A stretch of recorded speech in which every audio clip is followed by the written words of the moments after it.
స్వాతంత్ర యుద్ధంలో ఒక యోధుడుగా స్వాతంత్రం కోసం పోరాడి స్వాతంత్రం వచ్చిన తర్వాత వారు మన భారతదేశం మొట్టమొదటి ఒక హోంశాఖ మంత్రిగా ఈ భారతదేశంలో అనేకమైన చిన్న చిన్న రాజ్యాలని కలిపి దాదాపు 560 పై రాజ్యాలు కలిపి ఈరోజు మహాన్ భారత్ మాతగా ఈరోజు చూపించినటువంటి యొక్క ఘనత ఆ రోజు సర్దార్ వల్లభాయ్ పటేల్ గారు.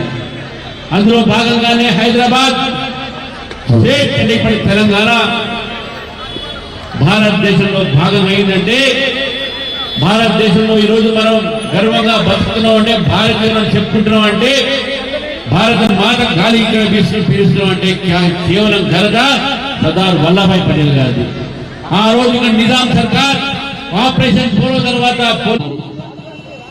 ఒకవైపు టెర్రరిస్టులు జిహాదీ టెర్రరిస్టులని ఉగ్రవాదుల్ని ఇంకోవైపు లెఫ్ట్ వింగ్ యొక్క ఎక్స్ట్రీమిస్ట్ ఆర్గనైజేషన్ కూడా అంతం చేసి ఈరోజు భారతదేశాన్ని టెర్రరిస్ట్ దేశాలుగా లెఫ్ట్ వింగ్ ఎక్స్ట్రీమిజం ఫ్రీ దేశాలుగా మార్చినటువంటి ఘనత ఈరోజు నరేంద్ర మోదీ గారి, అమిత్ షా గారిది. వారి స్ఫూర్తి కూడా సర్దార్ వల్లభాయ్ పటేల్ గారిది.